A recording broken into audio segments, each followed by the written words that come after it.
네, 우리 이 시간도 함께 찬양하기 원합니다. 우리 한 주간도 하나님 앞에 예배자의 삶을 사셨는지요?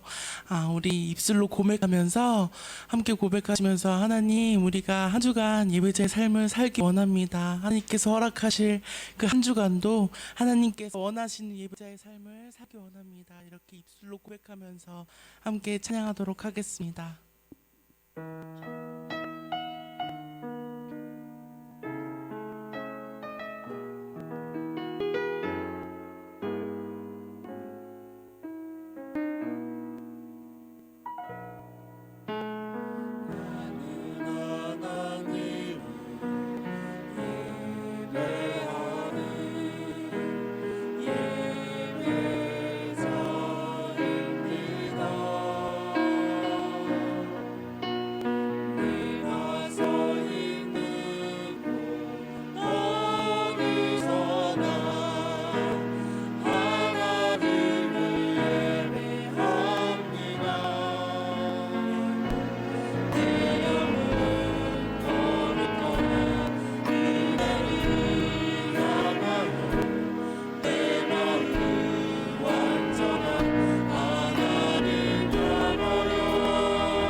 저심으로 하나님 앞에 예배드리기를 원합니다. 우리를 위해서 그 흘리신 보혈을 기억하면서 우리 힘차게 박수치면서 찬양하도록 하겠습니다.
부여하신 그 하나님의 사랑을 기억하기 원합니다. 우리가 이제 12월 첫째 주죠. 우리 한 해를 돌아보면서 우리를 늘 좋은 곳으로만 인도해 주신 그 하나님의 사랑을 기억하면서 찬양하기를 원합니다. 우리 한 해 동안도 우리가 너무나도 약할 때 우리에게 새 힘을 주시고, 또 우리가 가난할 때, 우리의 심령이 가난할 때 또 우리를 부유하게 하신 우리 주님을 기억하면서 우리 함께 감사의 찬양을 드렸으면 좋겠습니다. 우리 이 시간 함께 찬양하도록 하겠습니다.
전능하신 아버지 하나님 천지의 창조주를 믿습니다.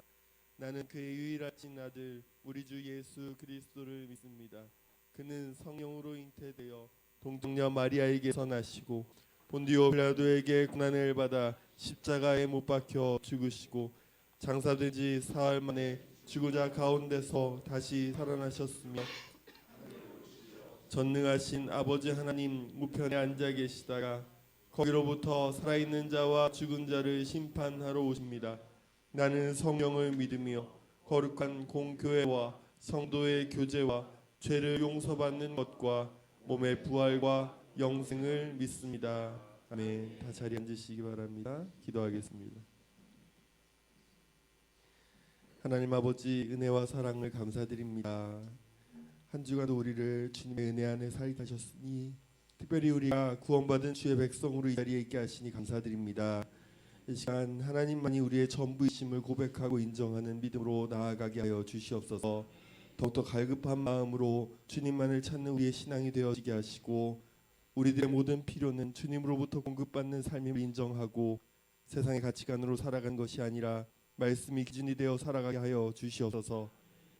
이제 한 해를 정리하고 새해를 준비할 때에 삶의 분주한 모든 것들을 내려놓고 더욱더 주님만을 의지하는 귀한 믿음으로 이 시간을 지나가게 하여 주시옵소서.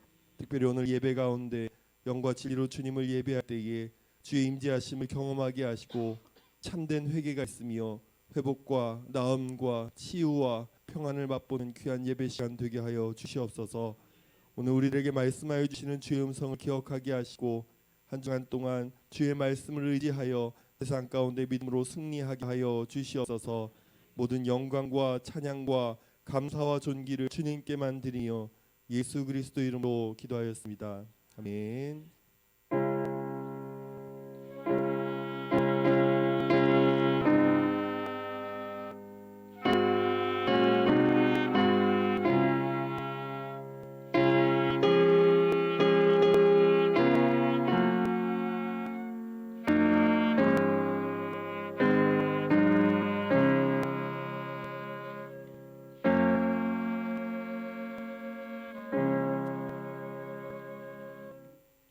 찬송가 413장 함께 찬양하시면서 준비한 봉헌 하나님 앞에 드리도록 하겠습니다.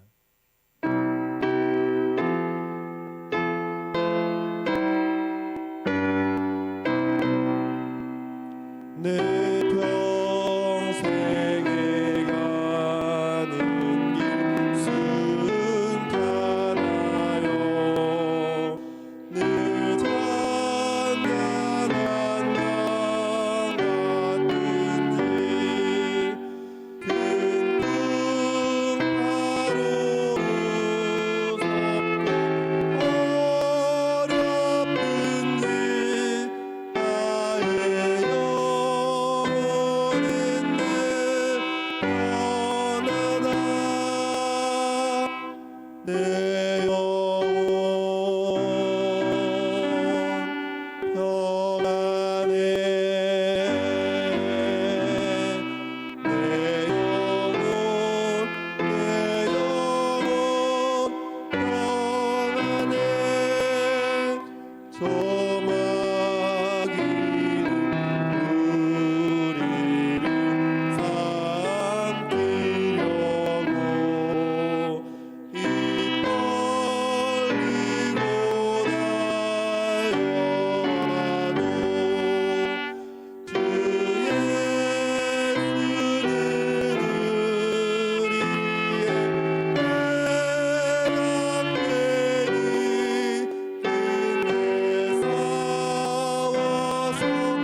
평안해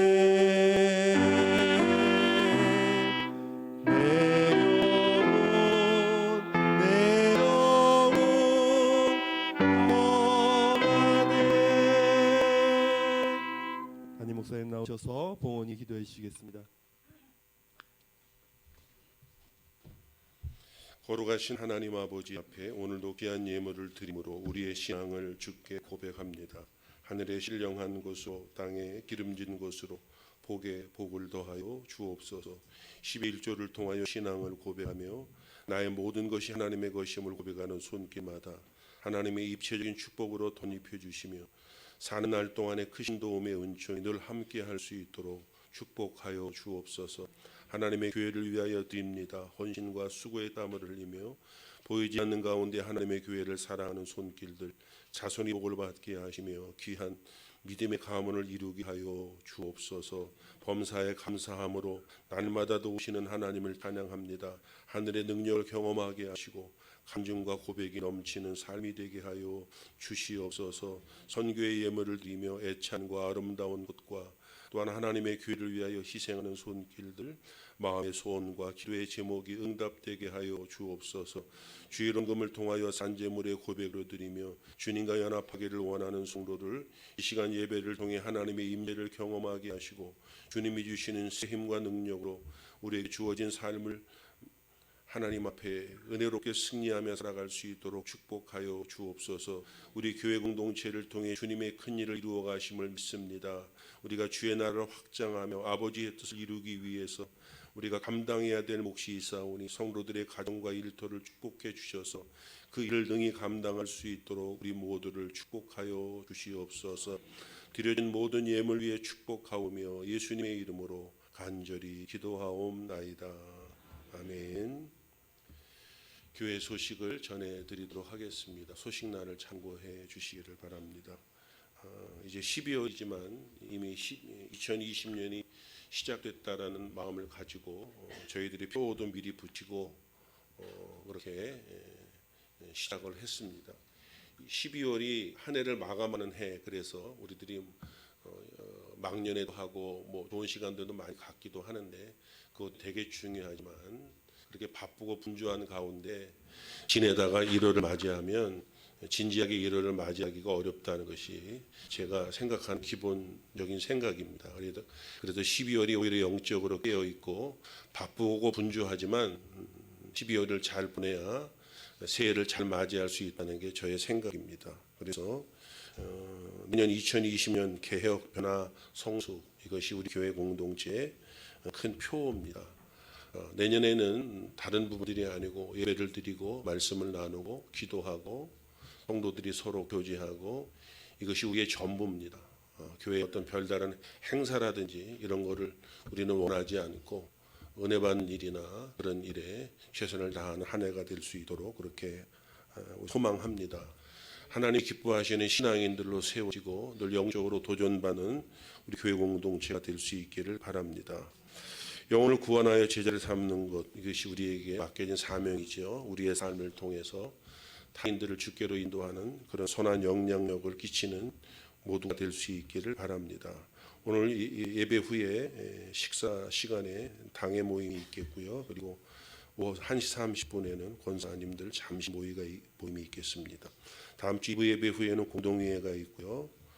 그리고 12월 행사들을 좀 참고하시면 되겠습니다. 이제 날씨가 추워져서 교회 난방기도 사용하고 그런데 들려온 소문에 끄고 가지 않아서 다음 날 오니까 켜 있다든지 이런 소식을 제가 조금 들었는데 조금 여러분 마지막으로 나가시는 분들은 좀 확인하시고 하셔서 난방기라든지 이런 거를 잘 좀 신경 써 주셨으면 고맙겠습니다.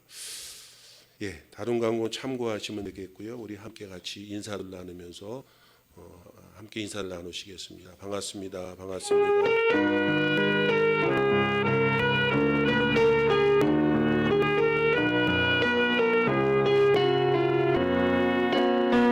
네, 반갑습니다.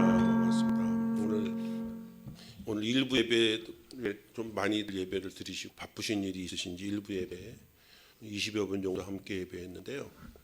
12월 되면 바쁘시고 막 분주한데 악착같이 신앙의 자리를 지키고 영적으로 무장할 수 있기를 바랍니다.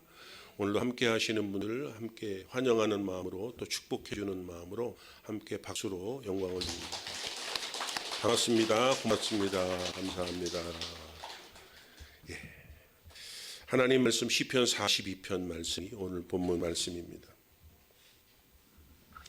1절로 마지막 절 우리 잘 아는 본문이죠. 표준 세번역을 주일은 보기 때문에 앞에 화면을 보시기를 바랍니다. 합독합니다. 하나님 사심이 시냇물 바닥에서 물을 찾아 헐떡이듯이 내 영혼이 주를 찾아 헐떡입니다. 내 영혼이 하나님 곧 살아계시는 하나님을 갈망하니 내가 언제 하나님께 나아가 그 얼굴을 배울 수 있을까? 사람들이 날마다 나를 보고 너의 하나님이 어디 있느냐 하고 비웃으니 밤낮으로 흘리는 눈물이 나의 음식이 되었구나. 축제의 함성과 함께 내가 무리들을 하나님의 집으로 인도하면서 그 장막으로 들어가곤 했던 일들을 지금 내가 기억하고 내 가슴이 미어지는구나. 내 영혼아 내가 어찌하여 그렇게 낙심하며 어찌하여 그렇게 괴로워하느냐. 너는 하나님을 기다리라. 이제 내가 나의 구원자 나의 하나님을 또 다시 찬양하련다. 내 영혼이 너무 낙심하였지만 요단 땅 헤르몬과 미실산에서 주님만을 그대로 생각할 뿐입니다. 주님께서 저 큰 폭포 소리를 따라 기쁨을 부르며 주님께서 일으키시는 저 파도의 물결은 모두가 이 몸을 휩쓸고 지나갑니다. 낮에는 주님께서 사랑을 베푸시고 밤에는 찬송으로 나를 채우시니 나는 살아계시는 내 하나님께 기도합니다. 나의 반석이신 하나님께 호소한다. 어찌하여 하나님께서는 나를 잊으셨습니까? 어찌하여 이 몸이 원수에게 짓눌려 슬픈 나날을 보야만 합니까? 원수들이 날마다 나를 보고 내 하나님이 어디 있느냐 하고 빈정대니 그 조롱소리가 나의 뼈를 부수는구나. 내 영혼아 내가 어찌하여 그렇게 낙심하며 어찌하여 그렇게 괴로워하느냐. 너는 하나님을 기다려라. 이제 내가 나의 구원자 나의 하나님을 또다시 찬양하련다. 아멘. 오늘은 시편 42편 말씀으로 여러분들과 함께 은혜를 나누려고 합니다. 시편 42편 본문을 말씀에 그것을 기초로 한 복음성과 찬양이 있는데 컨디션만 좋았으면 한번 부르고 시작할 텐데 제가 너무너무 좋아하는 찬양인데 나중에 기회가 되면 함께 찬양을 하도록 하죠. 오늘 시편 42편 말씀 가지고 여러분들과 함께 은혜를 나누려고 합니다. 오늘 사실은 오늘 42편 말씀은 설교를 한 3시간쯤 하고 싶은데 그러면 용서가 안 되시겠죠? 말씀을 들으면서 여러분들의 상상력을 펼치고 이 이야기들이 여러분들의 이야기로 잘 받아들여질 수 있기를 주님의 이름으로 축복합니다.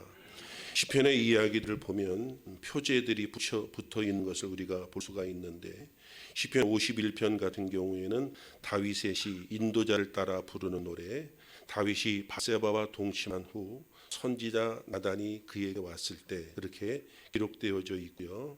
그런 상황을 5절에는 내가 죄악 중에서 출생하였으며 어머니가 죄 중에 나를 잉태하였다. 자신의 죄에 대해서 나는 원래 이런 인간입니다 라는 고백으로 시편의 이야기를 다루는 것을 보고요. 90편에 가면 하나님의 사람 모세의 기도 이렇게 표현하면서 우리가 잘 아는 말씀이 10절에 등장하는데 우리의 연수가 70이요 강건하면 80이다 이런 표현을 통해서 그렇게 시편 90편이 기록하고 있고 102편 같은 경우에는 고난당한 자가 자기 마음이 상하여 그의 근심을 여호와 앞에 토로하는 기도 이렇게 표현하면서 자기의 근심을 여호와 앞에 토로하는 기도에 대한 구체적인 내용이 5절에 등장하는데 나의 탄식 소리로 말미암아 나의 살이 뼈에 붙었습니다. 이렇게 표현하면서 자신의 힘든 상황이 뼈가 붙을 정도로 그렇게 고통스러운 상황을 묘사하죠.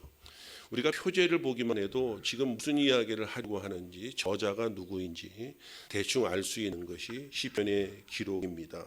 오늘 시편 42편에도 표제가 붙어 있는데 고라 자손의 마스길 인도자를 따라 부르는 노래 이렇게 표제어가 붙어 있습니다. 여러분, 고라라고 하는 것은 사람의 이름을 말하는 것을 아시죠? 고라 자손, 고라라고 하는 사람이 있었는데, 고라라고 하는 인물은 누구인가 하면 야곱의 셋째 아들이 레위라는 사람이 있죠. 레위의 증손자가 바로 고라입니다. 레위의 증손자가 고라라고 하는 인물인데, 민수기 26장에 보면 고라라고 하는 인물이 다단이라는 사람과 온이라는 사람과 당을 이룹니다. 함께 힘을 모아서 모세에게 반역하는 장면이 등장하거든요. 그래서 모세에게 반역을 해서 어떤 결과가 나타나는가 하면 그냥 땅에 묻힙니다. 깔끔하게 땅에 묻어서 이 세상을 떠나거든요. 그러니까 그의 후손들은 자기의 조상들을 살피게 되면 옛날에 모세에게 지도자에게 반역했다 땅에 묻혀 죽은 사람이거든요. 예전에 우리나라의 역사를 보면 반역한 사람들은 삼족을 멸하잖아요. 아마 그 당시에도 어땠는지는 정확하게 모르지만 큰 피해를 입었을 것이 사실인데, 그러나 뒤에 성경의 이야기들을 보면 그의 후손이 다 멸살당하지는 않고 살아 있는 사람들이 등장을 하죠. 우리가 보면은 고라 자손 중에 역대상 26장에 보면 성전 문지기가 있었던 것을 우리가 보면 알 수 있고, 역대상 12장에 보면은 다윗을 도와서 싸웠던 용사가 고라 자손 중에 있었다라는 것을 알 수가 있고, 그리고 우리가 잘 아는 그런 고라 자손 중에 헤만이라는 사람이 있는데, 그 사람이 뭐한 사람이죠? 찬양대를, 그렇죠? 찬양대를 이끌었던 사람이 있죠. 그렇게 고라의 후손 가운데 어두운 과거를 가지고 있지만 그 후손 가운데 이렇게 쓰임받은 사람들이 등장하는 것을 우리가 성경을 통해서 보게 됩니다. 그냥 혼자의 추측인데, 저의 상상력인데요. 그렇게 좋지 못한 가문의 후손들이 나중에 이렇게 쓰임받는 그런 과정들 가운데 이 사람들이 얼마나 노력을 했을까. 그리고 많은 사람들이 그렇게 째려보는 가운데 그런 것들을 잘 극복해내고 하나님 앞에 쓰임받기까지 얼마나 쉽지 않은 그런 어떤 모습들이 있었을까, 이런 생각을 상상해 보고요. 그러는 가운데 반역을 했던 집안이었지만 그럼에도 하나님이 그의 가정들을, 그의 가문의 사람들을 사용하고 계신다라고 하는 것에 또 다른 어떤 은혜를 생각하게 됩니다. 말씀 가운데 보면 고라 자손의 마스길, 이런 표현이 있죠. 마스길이라는 말은 무슨 뜻인가 하면 교훈이라는 뜻입니다. 교훈. 다시 말씀드리면 이 말씀은 시편 42편은 상당히 교훈적인 내용이다라는 것을 이야기하는 거예요. 교훈이라고 하는 원문의 뜻은 뭐냐 하면 어떤 것을 행동하는데 상당히 현명한 것을 이야기하는 거예요. 그래서 어떤 것을 처신할 때 현명하게 처신하는 것이 무엇인가를 가르치는 것이 바로 이 마스길이라고 하는 이런 교훈이 담겨져 있는 것이 본문의 이야기입니다. 우리가 이 42편 가운데 잘하는 구절이 1절이죠. 1절을 잘하는 이유는 뭐냐면 대부분 예수를 믿는 사람들이 이 구절을 참 좋아하죠. 이 42편의 이야기를 다 좋아해요. 좋아하는 이유는 뭐죠? 충분히 이해가 되어지고 이 사실에 대해서 상당히 공감이 된다는 거죠. 그렇죠? 하나님이 사슴이 시냇물을 찾기에 갈급함. 그 표현이 뭐예요? 갈급함을 이야기하는데 헐떡이라고 지금 표준세번역에서는 원문에 가까운 표현을 하는 거거든요. 예전 성경에는 갈급함 같이 내 영혼이 주를 찾기에 갈급합니다라는 이야기인데, 이만큼 우리의 삶이 힘들고 무겁기 때문에 하나님에 대한 갈망, 간절함이 우리에게도 있다라고 하는 공감이 있기 때문에 이런 구절들을 우리가 너무나 좋아하는 거거든요. 그래서 우리가 이 인생을 살아가면서 참으로 힘들고 어려운 상황들이 맞닥뜨리게 되는데, 그런 상황 가운데에도 하나님으로부터 위로를 받고 하나님으로부터 평안을 구하는 어떤 그런 모습, 또 그런 어떤 간절함이 있기 때문에 이 성경 구절에 대해서 상당히 공감해서 우리가 대체적으로 좋아한다라고 볼 수가 있는 겁니다. 그리고 아까 말씀드렸던 것처럼 교훈적이라고 하는 의미는 뭐냐면, 인생을 살아가다 보면 절망적이고 우리 스스로에게 어떤 인생의 해답이 없을 때 그 해답이 어디에 있다는 거예요.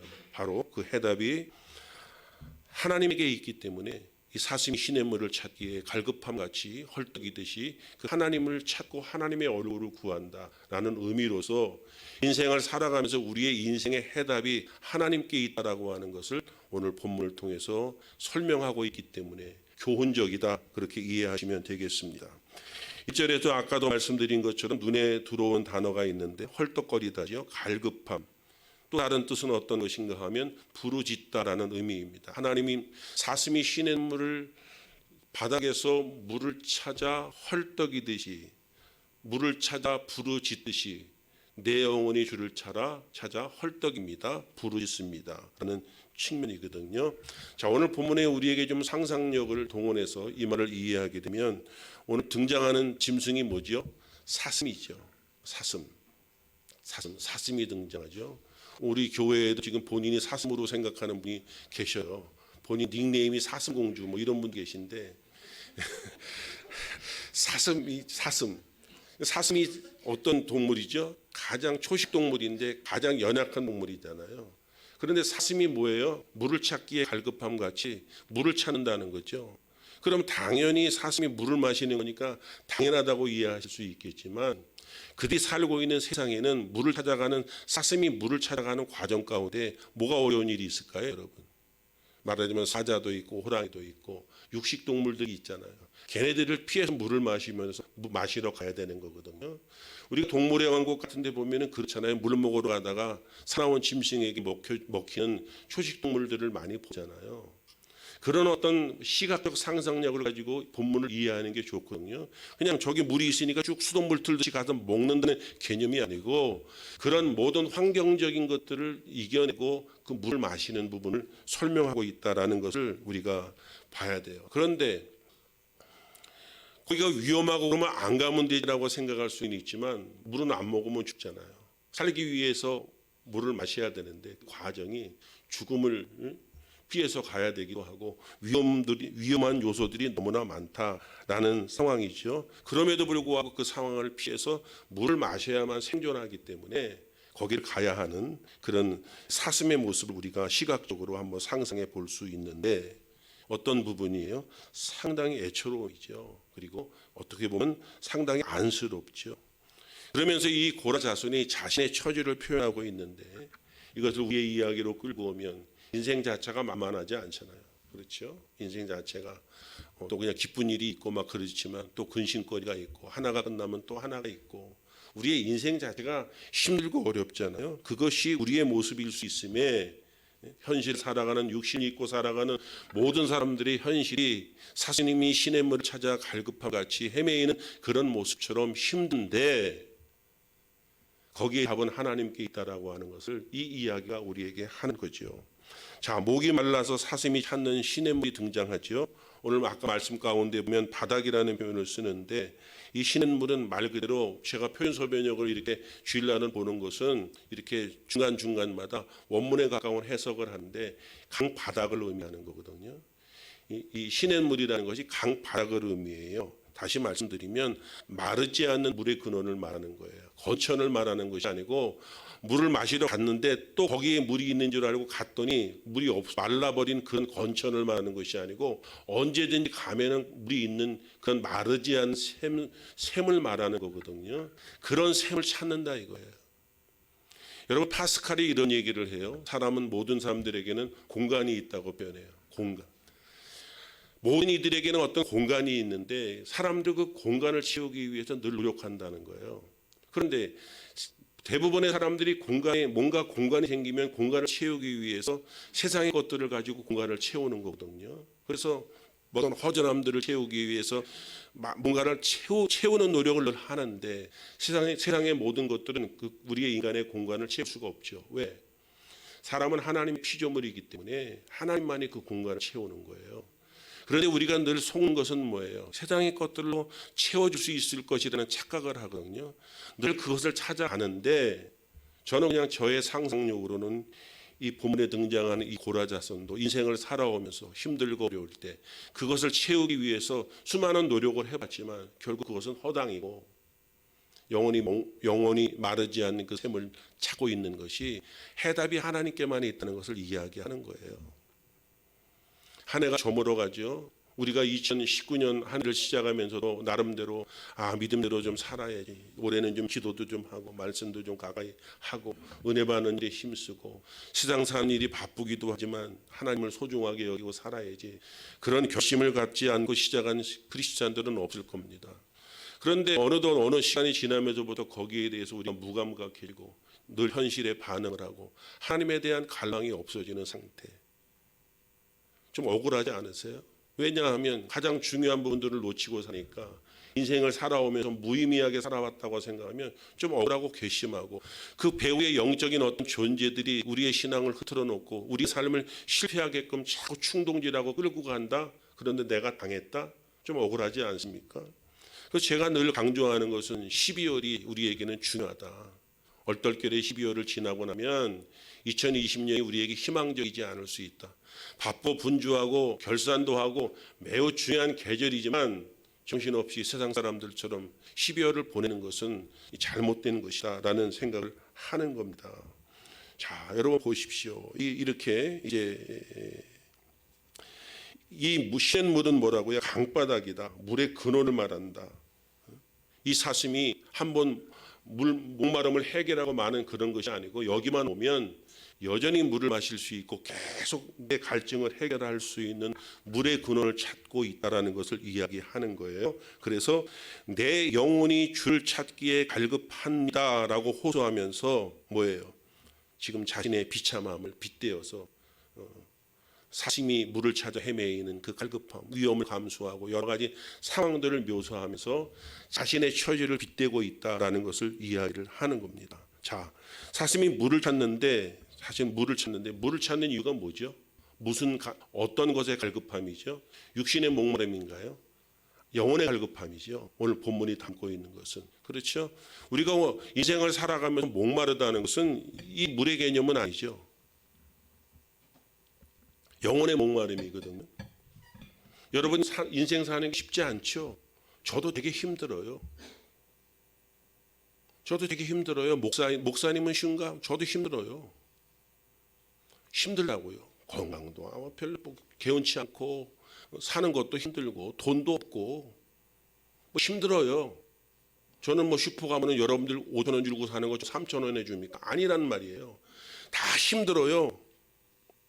그런데 문제는 뭐냐면 다 힘든데 아무리 힘들어도 영혼이 힘이 있고 건강하면 힘든 걸 능히 이기는 거예요. 사람들이 영혼이 건강하지 않기 때문에 현실이 크게 다가오고 현실을 못 극복해내지 못하는 거예요. 자, 이 사람이 지금 이 사슴이 이 고라 자손이 뭐를 찾기에 갈급한 거예요? 내 영혼이 주를 찾기에 갈급하다 이거예요. 물을 찾는 이 비참함이 바로 영혼의 목마름을 해결하기 위해서 간절하다라는 이야기를 지금 하고 있죠.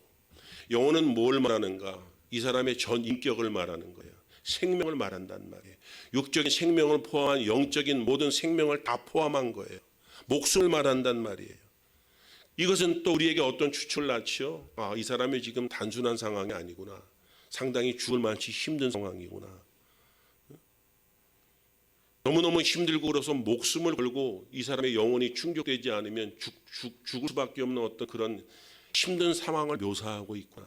그런 거예요. 지금 죽겠다 이거예요. 하나님 당신이 나에게 은혜를 주시지 않고 당신을 만나지 않으면 나는 이제 죽습니다.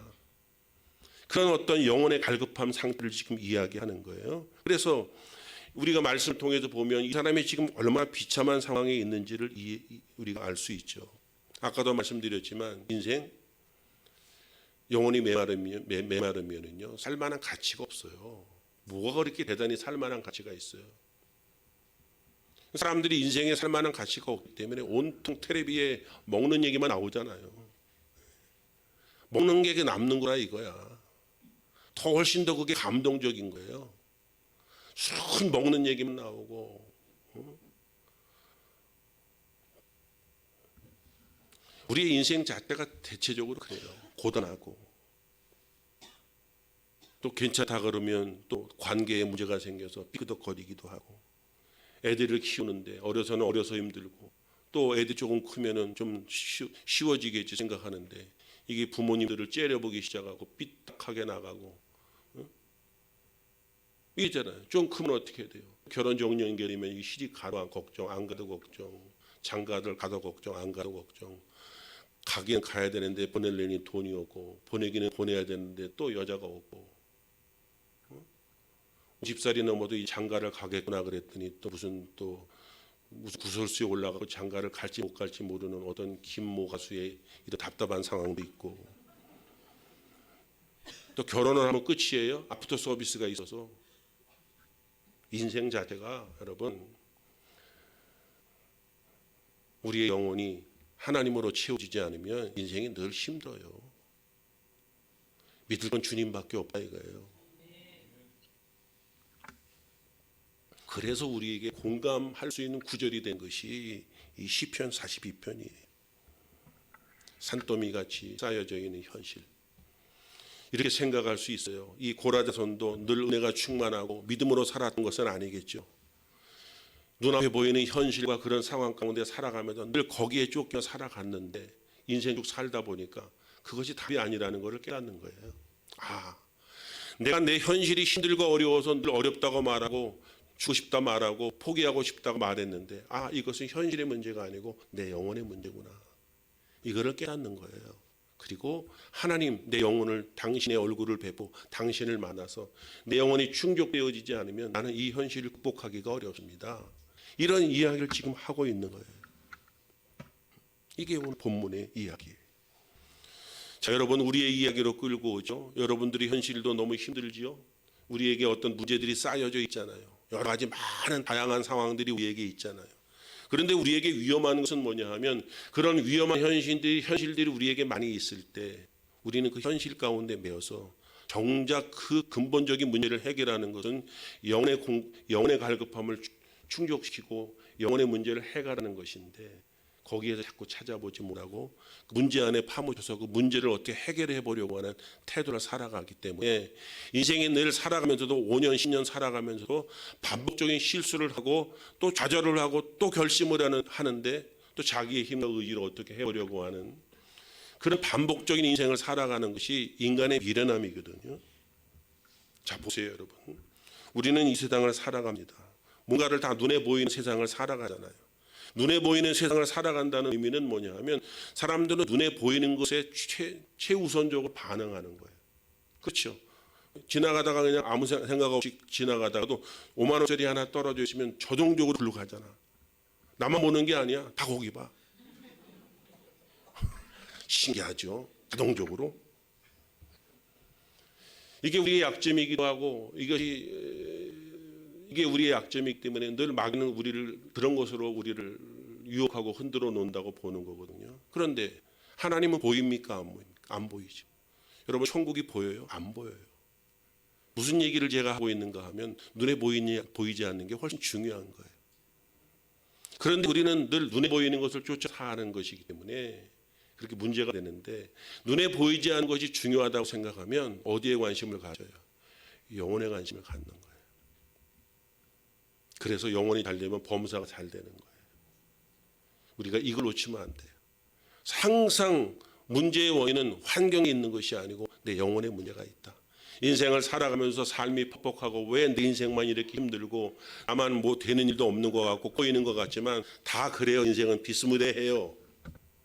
그런데 누구는 왜 저렇게 씩씩하고 밝게 살아가는가? 영혼이 충만해서. 영혼이 하나님의 은혜로 충족됐기 때문에 그것을 그렇게 살아가는 거거든요. 그래서 항상 가장 중요한 것은 내 영혼을 소중하게 여기는 것이 가장 중요하다. 이것처럼 중요한 게 없다.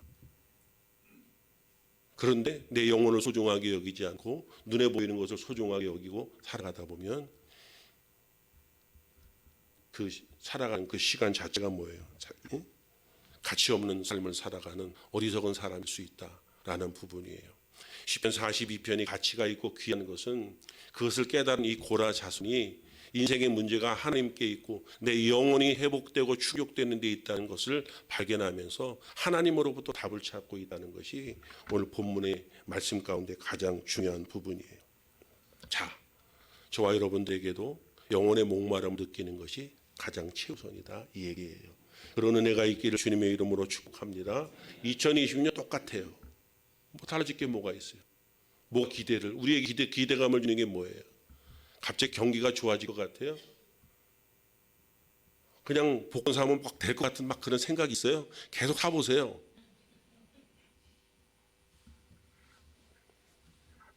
세상은 똑같아요.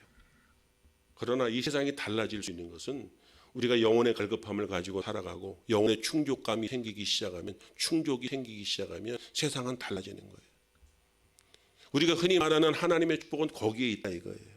자, 생명수의 근원 되시는 하나님 아버지의 이름을 애타게 부르는 이야기가 본문의 이야기예요. 내 영혼이 주를 찾기에 갈급합니다. 내 영혼이 주를 찾기에 헐떡거립니다. 이 고백이 우리의 고백이 될 수 있기를 주님의 이름으로 축복합니다. 그래야 영혼이 잘 되어 범사가 잘 되는 그 복을 누리게 되거든요. 그 복이 우리 모두의 복이 될 수 있기를 주님의 이름으로 축복합니다. 2절 보시죠. 시작.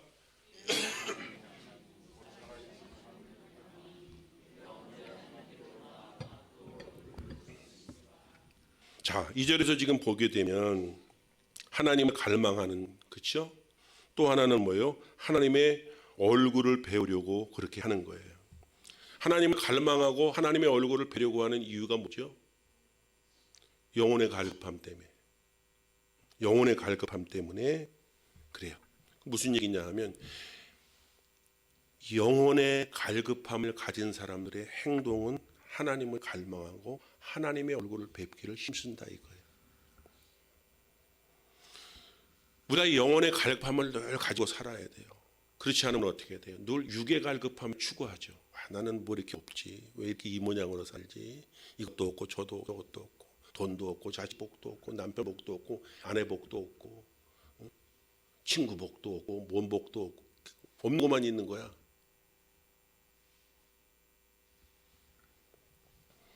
하나님을 믿는 사람들은 영혼의 갈급함을 갖는 사람들이에요. 영혼의 갈급함을 갖는 사람은 어떻게 돼요? 하나님을 갈망하고 하나님의 얼굴을 뵈는 것이 제일 중요한 거예요. 그 얘기를 지금 하고 있는 거예요. 그러면서 또 재미있는 것은 그 하나님을 갈급하고 갈망하고 하나님의 얼굴을 뵙기를 원하는데 그 하나님이 어떤 하나님이라고 표현하죠? 살아계신 하나님. 살아계신 하나님. 왜 성경이 이렇게 묘사할까? 이런 거 고민하는 우리 같은 목회자든 이런 거를 고민하는 거예요. 왜 여기서는 살아계신 하나님이라고 표현을 했을까? 간절함이 없다. 하나님의 얼굴을 구하려고 하는 태도가 없다는 것은 그 얘기는 하나님은 살아계신 하나님이 아니구나. 우리가 입술로는 하나님을 믿는다고 말하면서 하나님은 살아계시다라고 말하지만 실제적으로 그의 인생 가운데 하나님에 대한 갈망과 또한 하나님의 얼굴을 배우려고 하는 어떤 애씀이 없다는 것은 그에게 하나님은 살아계신 하나님이 아니구나라는 얘기예요. 우리가 이 세상을 살아나가면서 하나님을 믿으면서도 하나님에 대한 어떤 갈망, 그 하나님을 만나려고 하는 어떤 애씀들이 없다는 것은 나에게 있어서는 하나님이 살아계신 하나님이 아니고 하나님은 살아계시지 않는 하나님처럼 하나님을 무시하는 거예요. 자, 여러분 보세요. 내가 언제 하나님을 무시했다 그러세요, 목사님? 하나님을 갈망하지 않고 내 임이 되어 살아가는 삶의 태도가 하나님을 무시하는 행위예요. 여러분, 부모 자식을 키우는데 언제 괘씸해요? 무시당한다는 거 아니에요. 어떤 느낌을 받는 거 아니에요. 너 왜 나 무시해? 그럼 얘네들이 뭐라 그래요? 언제 무시했다 그러냐고. 그러잖아요. 뭐가 무시하는 거예요? 들어갔다 나갔다 얘기도 안 하고 어디 가면 간다고 얘기도 안 하고 약속이 있으면 약속이 있다는 얘기도 안 하고 자기 마음대로 행동하고 나서 너 왜 나 무시해 그러면 내가 언제 무시했냐 그러고 이렇게 얘기하죠. 부모가 눈 뜨고 살아있는데 살아있는 것처럼 행동하지 않잖아요. 자, 하나님을 믿는다고 말하는데 하나님이 살아계시다고 우리의 입술로는 고백하지만 그럼에도 불구하고 어떻게 해요? 그 하나님에 대한 갈증, 갈망, 하나님의 얼굴을 배우려고 하는 영적 태도가 없으면 하나님을 무시하는 것이다. 뭐예요? 독단적이고 자기중심적이고 두자로 바꾸면 교만이고요. 왜 그렇죠? 하나님 없어도 살만하다 이거지. 제가 요즘에 늘 강조하는 게 그거 아닙니까? 가장 중요한 핵심이거든요. 복음의 핵심은 뭐예요? 제가 그러잖아요. 전적 타락이라 그랬잖아요. 우리 스스로에게는 단 0.0001%의 해답도 없기 때문에 인간은 하나님이 없이는 답이 없기 때문에 그것에 대한 절대적인 자기에 대한 깨달음이 있어야 복음이 복음된다고 제가 말씀을 드리잖아요. 갈망이 없다? 하나님을 무시하는 거죠. 하나님이 없어도 살만하다 이거예요. 그런데 문제는 뭐예요? 이 세상 살아가는 우리 삶 자체가 문제투성이고, 당연히 우리가 해결할 수 없는 문제를 산적해놓고 살아가면서도 불구하고 눈에 보이는 것만을 쫓으면서 눈에 보이는 것들이 그것을 해결해 줄 수 있을 것이라는 착각을 하기 때문에 하나님에 대한 갈망이 없는 거지. 그러니까 정말 힘들고 어려울 때 그때야 하나님을 찾고 하나님 앞에 돌아오는 경우도 종종 있긴 하지만 그 상황을 지금 이야기하는 거예요. 하나님의 얼굴 뵌다, 하나님을 만난다. 히브리 사람들의 개념은 뭐냐 하면 하나님 앞에 나아가서 제사를 드린다. 지금 바로 말하면 하나님께 예배한다, 그런 의미예요. 오늘 본문의 시편의 저자는 숨을 헐떡거리면서 목마름에 간절해서 그런 시달리고 있는 상황 가운데 하나님을 갈망하고 있는 것이 오늘 본문의 이야기예요. 그리고 오늘 본문 가운데 담겨져 있는 것은 뭐예요? 내가 언제 하나님께로 나아가 그 얼굴을 배울 수 있을까? 이렇게 지금 2절의 얘기예요. 지금 하나님 앞에 안 나가고 있다는 얘기가 아니고 지금 나가고 갈망하고 부르짖고 난리를 피는데 하나님이 얼굴을 안 나타내 보이시는 그런 상황을 얘기하는 거예요. 그래서 이 시편의 기자는 그런 상황 가운데 하나님을 갈망하면서 하나님 만나 뵙기를 너무너무 원하는데 어떻게 해요? 하나님이 나를 안 만나 주시는 것 같고 너무너무 힘든 상황에 맞닥뜨려 있는 것이 오늘 본문의 이야기예요. 그런데 이 성경이 우리에게 이야기하는 것은 뭐냐 하면 그럼에도 불구하고 하나님이 만나 주실 때까지 끝까지 자기는 하나님을 갈망하겠다는 이야기예요. 이것이 믿음을 가지고 살아가는 사람들의 신앙적 태도가 되어야 하고 우리에게 가장 중요한 부분이에요. 왜? 믿으니까 끝까지 의존하겠다는 거거든요. 사랑하는 여러분, 우리의 영혼을 진실이 소중하게 여기고 우리 영혼이 건강할 때 모든 문제 해결이 거기에 있다고 생각하면 우리는 이 단어를 잊지 말아야 돼요. 뭐를? 갈망.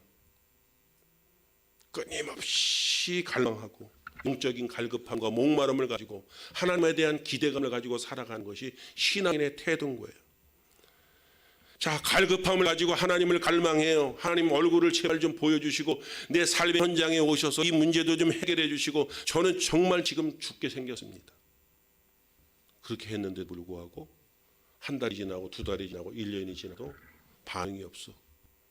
그거를 지금 담고 있는 얘기예요. 결과가 없어. 3절 보세요. 시작.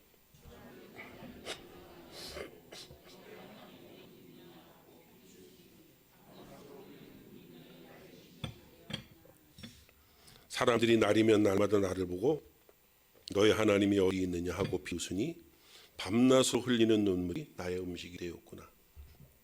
말을 바꿔볼게요. 다니던 직장에서 해고당했어요. 다른 직장을 알아보고 있는데 안 돼요. 그런데 신기한 거는 예배드리고 기도하고 봉사하고 하나님의 일을 하는데 빠짐없이 하는데 옛날보다 더 달라붙어갖고 더 열심히 하네. 이 모습을 보고 주변 사람들이 말하는 거예요. 교회 가면 밥이 나오니 죽이 나오니 떡이 나오니 돈이 나오니 엄한 데 가서 힘쏟니 알바라도 해서 몇 푼이라도 벌어서 먹고 살아야지. 네 새끼는 누가 돌보니? 니네 하나님 있는 거니? 니네 하나님이 살아계시면 너는 왜 그 모양으로 사니? 예수한테 적당히 미치고 네 새끼나 살펴라. 이거예요. 빈정거림과 비웃음. 하나님의 얼굴을 배울 수도 없는데 그렇게 갈망하는데 하나님의 얼굴이 안 나타나. 그런데 주변에서는 그 모습을 보고 사람들이 빈정거리고 너무너무 힘들어서 눈물이 음식이 될 정도로 고통스러운 상황이에요. 여러분, 예수를 잘 믿으면요 이런 현상들이 벌어져요. 오직 예수만 쫓아다니면 이런 일이 벌어져요. 저도 옛날에 그런 얘기 들은 적이 있어요. 예수가 밥 먹여주냐고. 제가 뭐라 그러게요. 예수님이 밥만 주는 게 아니라고. 교회 가면 밥도 주지만 예수님이 밥만 주는 게 아니라고. 영혼의 갈급함을 가진 사람들은 세상에 공격을 당해요.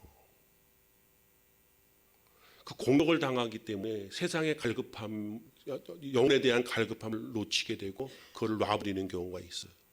이게 대체적으로 어정쩡한 크리스찬들의 모습들이거든요. 하나님을 믿는다고 말하지. 다 우리가 신앙이냐는 것을 나도 인정하고 다른 사람도 인정하는데 실제적으로 뭐예요? 이런 공격받기가 싫은 거지. 그런데 실제적으로 우리가 믿음 생활을 잘하려면 영혼의 관심을 갖고 살면 이런 얘기를 들어요. 가족으로부터도 듣고 부모로부터 듣고 형제로부터 들을 수도 있고 가족 남편이나 아내로부터 들을 수도 있거든요. 너는 걔가 바보같이 네 사는 모양이 그 모양인데 갖다 헌금 바치고 시간 되고 너 아무것도 눈에 보이는 것도 없는데 하나님 예수님 성령님 찾고 도대체 너 뭐하는 짓이냐. 나는 교회 다니는데 1년에 한 번도 가도 돼, 안 가도 돼. 그냥 집에서 하면 돼. 니네는 맨날 뭐 일주일에도 몇 번씩 가고 니네 도대체 뭐 하는 거야 그게. 텔레비를 봐라 못 가보면 다 사기꾼만 있고.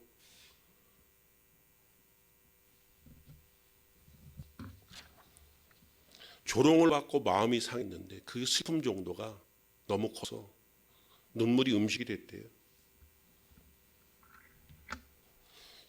신앙생활을 잘한다는 것은 만만한 게 아니에요. 신앙생활이 그냥 쉬운 건 어쩌면 영혼에 대한 갈망이 없이 적당히 신앙생활을 하게 되니까 그런 어떤 위기감이 우리에게 없는 거예요. 어쩌면 세상으로부터 바보가 되고 따돌림을 당하기도 하고 제가 얘기를 하잖아요. 예수 믿는 사람들끼리도 그런다 그랬잖아요. 넌 너무 빠졌다고. 어느 권사님이 어느 집사님한테 그러더래. 권사님이 집사님한테 너무 빠졌다고. 아니 집사님이 권사님한테 할 얘기지 권사님이 집사님한테 할 얘기는 아니다.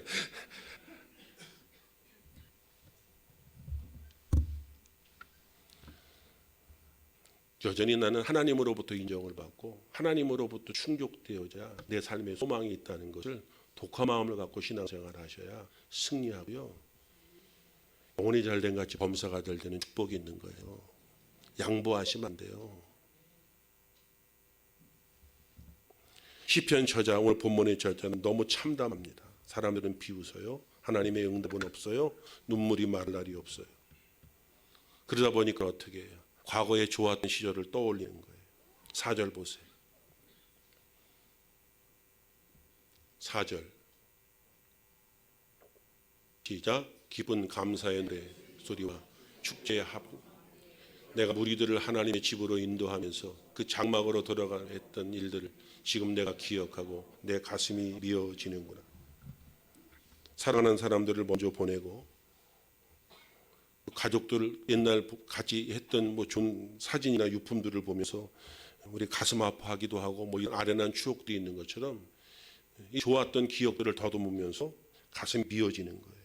과거에는 내가 하나님의 은혜를 충만하게 받고 영혼의 참 평안을 누릴 때에는 기쁨과 찬송이 늘 흘러넘치는 삶을 살았고 세상 두려운 일도 없고 너무 정말 행복하게 살았고 감사한 일뿐이었는데 지금은 갈급함이 있음에도 탄식과 비웃음 소리만 있다. 갈급함이 있음에도 너무 힘든 거지. 지금 갈급함이 없이 피폐해져 있다라고 하면 그것도 이해가 되고 내가 피폐해졌고 갈급함이 없기 때문에 이렇구나. 빨리 은혜를 회복해야지. 이러면 이해가 되는데 지금 나는 나름대로 충만하고 하나님이 답이라고 생각하면서 영혼에 대한 갈급함을 가지고 하나님께 부르짖고 하나님 제발 얼굴 좀 보여주십시오 라고 이야기하는데 소식은 없고 사람들은 그런 나를 보고 비웃고 이러는 거예요. 아 옛날이요. 탄식 소리가 나오는 거예요. 그러면서 뭐예요? 아주 이거는 동전의 양면과 같이 이런 상황 가운데 인간적으로 묘사할 수 있는 것은 아씨 포기해버릴까? 아이씨.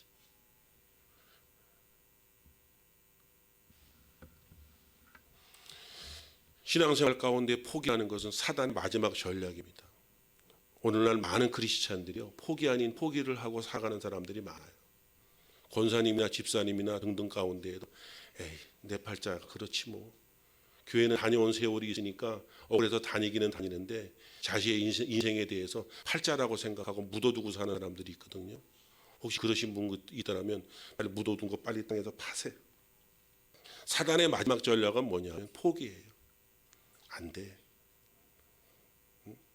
하나님도 더 이상 찾을 것도 없고 하나님이 주실 거 말하다 주시겠지. 그렇게 그냥 구태의한 태도를 가지고 그렇게 살아갈 수 있거든요. 그런데 사단이 노리는 기회거든요. 그게 뭐예요? 영혼을 빼앗아 버리는 거지. 영혼에 대한 갈급함이 없다는 것은 영혼을 빼앗아 버리니까 하나님에 대한 갈급함, 하나님을 구하는 어떤 그런 그것이 없어져 버리잖아요.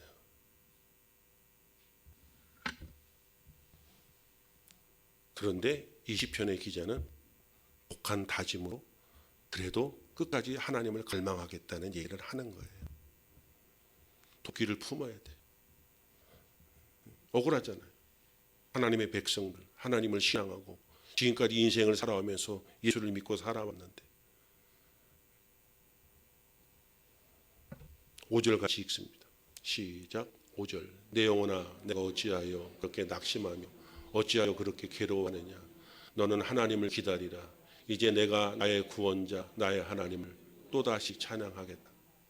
뭐예요? 또다시 찬양하겠다. 나는 다시 포기하고 싶은 상황까지 왔는데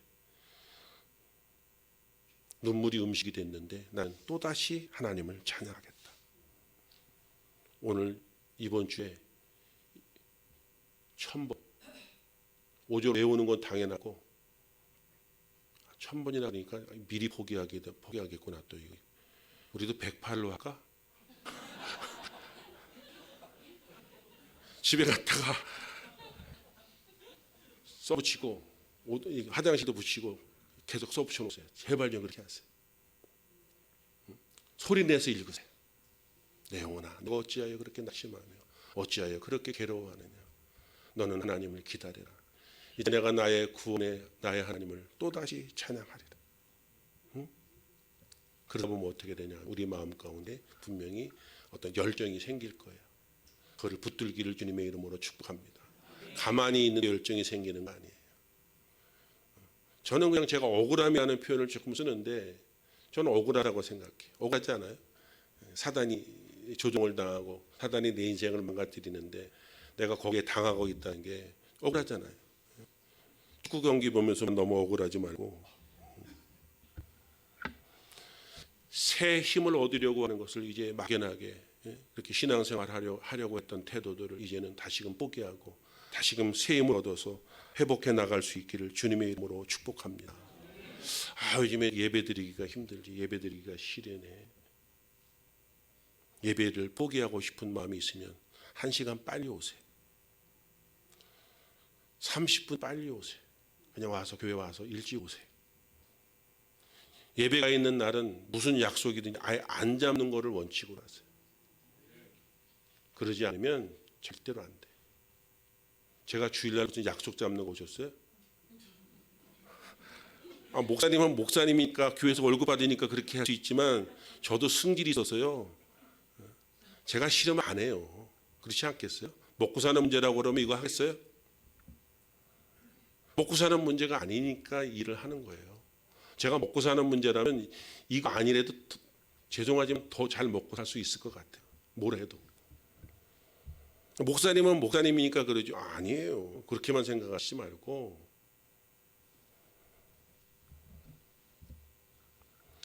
예배가 있는 날은 어떤 약속이나 어떤 것도 양보하지 마세요. 그런 원칙을 세워놓으셔야 돼요. 기도? 요즘에 기도가 이렇게 안 되지. 기도만 하려고 그러고 잡생각이 나고 그러면 그때 작정하는 거예요. 무슨 일이 있을 때 그때 작정하는 것만 아니고 요즘에 기도가 이렇게 안 되지. 그때 작정하는 거야. 근데 우리는 뭐예요? 무슨 문제가 생기면 그때 작정하잖아.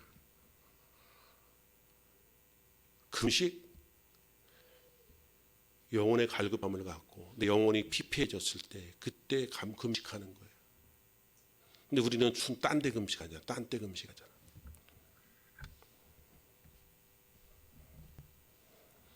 오절 후반절에 뭐라고 얘기하는가 하면 너는 하나님을 기다리라. 이제 내가 나의 구원의 하나님을 또다시 찬양하겠다. 이렇게 표현하죠. 뭐예요?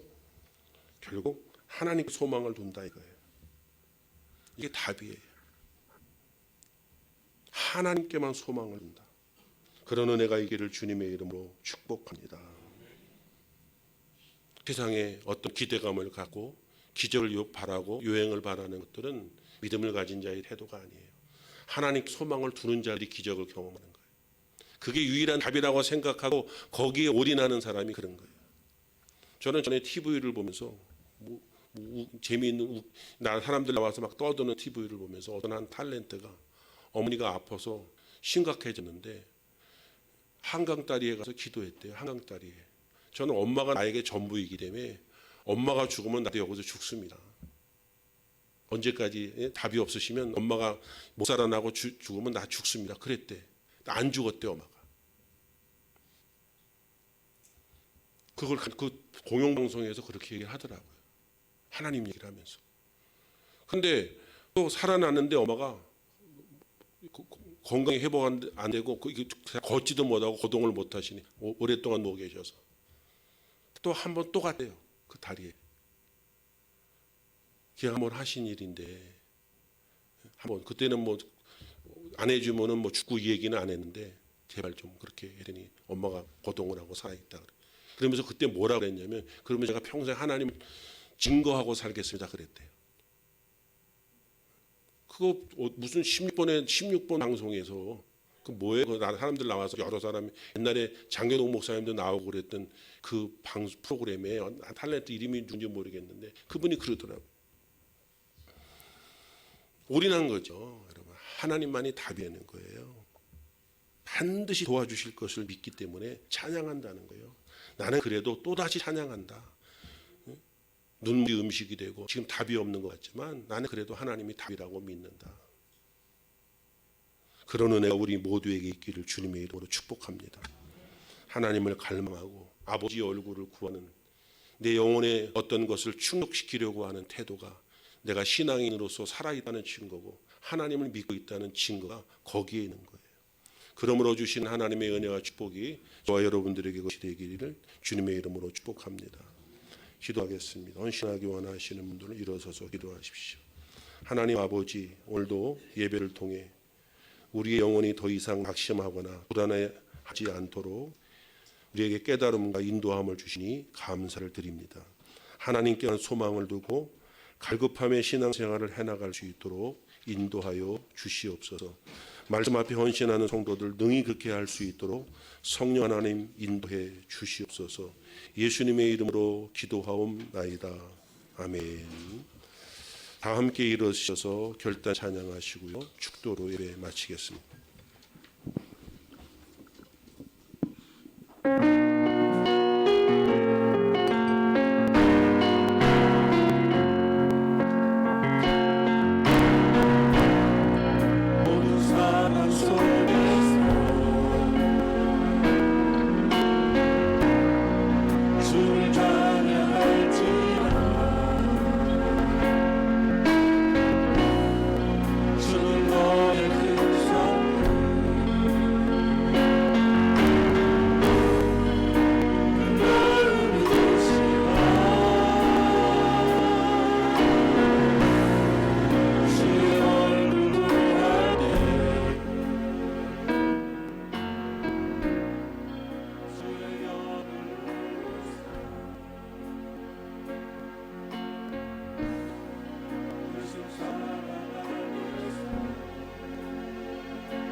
포기하지 마십시오.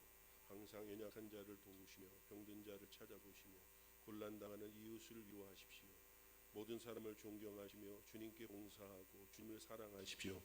모든 일을 믿음과 사랑으로 행하시며 어떤 일에도 소망을 포기하지 마십시오. 그리고 거룩하신 성령께 순종하여 기쁨과 감사의 생활을 해나가십시오. 우리 하나님 아버지는 여러분을 항상 도와주실 것입니다.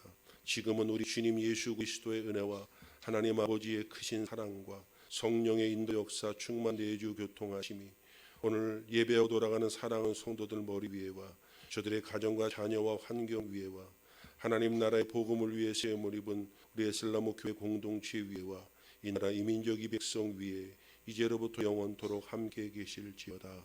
아멘.